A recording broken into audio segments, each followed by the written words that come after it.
பிரியன் ஜெய்சு கிட்ட அவனோட ஃப்ரெண்டோட ஃபோட்டோவை காமிச்சு அவனை பற்றின டீட்டெயில்ஸ் எல்லாத்தையுமே சொல்லிட்டு அவனோட லைஃப்லேயே ஒரு பாஸ்ட் இருக்கிறதுனால கண்டிப்பாக அவங்கள அண்டர்ஸ்டாண்ட் பண்ணிக்குவான்னு சொல்ல, என்ன இவ்வளோ ஃபோர்ஸ் பண்ணுறீங்கல்ல, நீங்கள் ஏன் இன்னும் சிங்கிளாகவே இருக்கீங்க? நான் மேரேஜ் வேணாம்னு சொல்லலை, சிங்கிள் லைஃப்பை கொஞ்சம் என்ஜாய் பண்ணலாம்னு இருக்கேன். அப்போ நாங்களாம் அப்படி இருக்கக்கூடாது, பொண்ணுங்க மட்டும் சீக்கிரமாக கல்யாணம் பண்ணிக்கணும் அப்படி தானே? நீங்கள் சிங்கிளாக இருக்கிறதுல தப்பே இல்லை, ஆனால் மேரேஜ்ன்ற டோரை லாக் பண்ணாதீங்கன்னு தான் சொல்கிறேன்னு. நீங்கள் அவனை ஒரு தடவை மீட் பண்ணுங்க, கண்டிப்பாக உங்களுக்கு பிடிக்கும்னு சொல்கிறான். அவளும் வேற வழி இல்லாமல் உங்களுக்காக ஒரு தடவை மீட் பண்ணுறேன்னு சொல்கிறா. இங்கே வீட்டில் அம்மா சாமி கும்பிட்டுக்கிட்டு இருக்கும்போது பக்கத்தில் உள்ள மாலை கருகி போயிருக்கதை பார்த்து ரொம்பவே வருத்தப்படுறாங்க. அப்படியே கேமராவை இந்த பக்கம் கொண்டு வந்தா அகமதாபாத்தில் அப்பா தூங்கிக்கிட்டு இருக்க கிரிஜா குளிச்சுட்டு வந்து அப்பாவை எழுப்பி விட்டு வேலை இருக்குல்ல வேகமாக கிளம்புங்கன்னு சொல்கிறாங்க. அப்படியே மதுக்கு கால் பண்ணி பிறந்தநாள் வாழ்த்துக்கள் சொல்ல, இத்தனை வருஷத்துல இப்பதான் போன்ல விஷ் பண்ற, கோவப்படாதரா, சீக்கிரமா நான் வந்துடுறேன், உனக்கு கேக் ஆர்டர் பண்ணியிருந்தேன் வந்துருச்சா? அதெல்லாம் வந்துருச்சுன்னு சொல்லும்போது அப்பா வந்ததும் அப்பா கிட்ட போனை கொடுக்க அவரும் அவளுக்கு விஷ் பண்ணிட்டு உனக்கு என்ன வேணும்னு கேளு, நான் ஆர்டர் பண்ணி வாங்கி தரேன்னு சொன்னா. இல்ல அதெல்லாம் ஒண்ணு வேணா, நான் பாத்துக்கிறேன்னு. எனக்கு செகண்ட் லைன்ல கால் வருதுன்னு காலை கட் பண்றா. அப்படியே நம்ம பையனுக்கு கால் பண்ணி ஏன்டா கால் எடுக்க மாட்டேன்னு கேட்டா, இல்ல நான் கொஞ்சம் பிஸியா இருந்தேன், நீ வேணும்னா ஸ்டூடியோ வாயேன். ஏன்டா நிஜமாவே உனக்கு இன்னைக்கு என்ன நாள்னு தெரியாதா? ஏன் அப்படி என்ன இன்னைக்குன்னு கேட்டா, இன்னைக்கு என்னோட பர்த்டே. ஐயோ சத்தியமா எனக்கு தெரியாதுன்னு விஷ் பண்றான். சோசியல் மீடியால எல்லாருமே விஷ் பண்ணாங்க உன்னை தவிர. இல்ல காலையில இருந்து நான் போனே எடுக்கல. சரி நான் இப்ப உன்னை பார்க்கணும், வீட்டுக்கு வரையா? சரி நான் இப்ப வர்றேன்னு சொல்லிட்டு சசி கிட்ட வாடா விஷ் பண்ணிட்டு வரலாம்னு கூப்பிட்டா, ஐயோ நான்லாம் வரல, அந்த பொம்பளைக்கு என்னை பார்த்தாலே ஆகாதுன்னு சொல்றான். இங்க அப்பாவும் கிரிஜாவும் பார்ட்டியை பார்க்க கிளம்பிக்கிட்டு இருக்க, வேலை முடிஞ்சதும் அப்படியே ஷாப்பிங் போலாமா? அது எப்படி எல்லா பொம்பளைங்களும் இந்த ஷாப்பிங்கை மட்டும் விட மாட்டீங்க? சென்னையிலனா தனியா போவேன், இல்ல மது கூட வருவா. இங்கே தான் எல்லார் முன்னாடியும் எந்த பயமும் இல்லாம உங்களோட கையை பிடிச்சுக்கிட்டு சந்தோஷமா வர முடியும்னு சொல்ல, அப்பாவும் கிரிஜாவோட கையை பிடிச்சு என் கையை பிடிச்சிட்டு போன அவ்வளோதானே, வா போலாம்னு கூப்பிட்டு போறாரு. இங்கே ஜக்குவும் மதுக்கு கால் பண்ணி நான் கீழே வெயிட் பண்றேன்னு சொல்ல, அவளும் இதை கேட்டு ரொம்ப சந்தோஷமா கீழே வந்து பார்த்தா நம்ம பையன் ரோஸ் கொடுத்து பர்த்டே விஷ் பண்றான். சரி வீட்டுக்கு போலாம் வான்னு கூப்பிட்டா, உங்க அம்மா இருப்பாங்கல்ல, எங்க அம்மா தான் உன்னை பார்த்து கூப்பிட்டு வர சொன்னாங்க, உங்ககிட்ட ஏதோ பேசணுமான்னு சொன்னதும் நம்ம பையன் திரு திருன்னு முழிக்க ஆரம்பிக்க, டேய் சும்மா சொன்னேன், எங்க அம்மா வீட்லயே இல்ல, வா போலாம்னு கூப்பிட்டு போறா. ரெண்டு பேரும் உள்ள போறத செக்யூரிட்டியுமே பார்த்துட்டு போறாரு.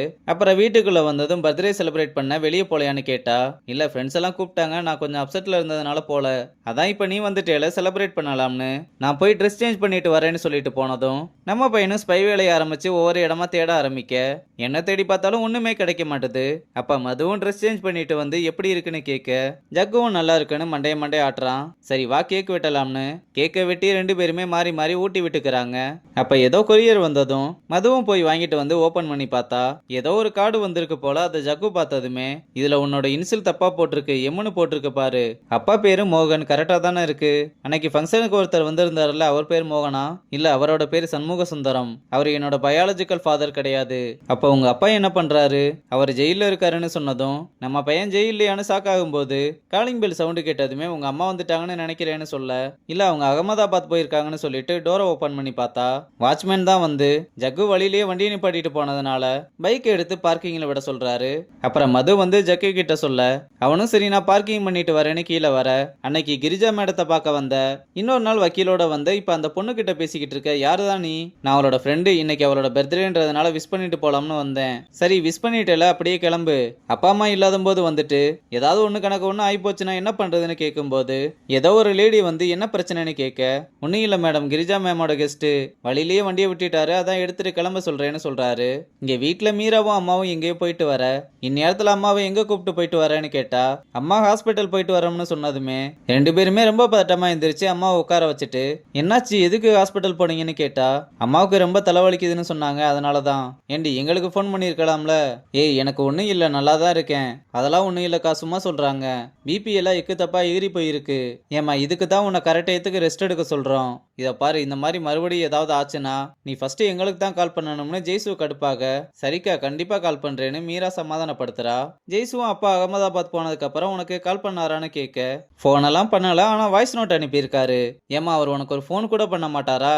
ஏய் வேலையா போயிருக்காரு, எப்படி ஃபோன் பண்ண முடியும்? ஆனா உன் புருஷனை விட்டு கொடுக்க மாட்டேல, சரி போய் ஃப்ரெஷ் அப் ஆயிட்டு வா சாப்பிடலாம்னு அம்மாவை அனுப்பிவிட, அப்ப ஜக்கு வீட்டுக்கு வந்து ரொம்ப சோகமா உட்கார, என்னடா ஆச்சுன்னு கேட்டா, அந்த ஆளு அகமதாபாத்துக்கு தனியாலாம் போல, அது எப்படி உனக்கு தெரியும்? அந்த லேடியோட பொண்ணு தான் சொன்னாங்க.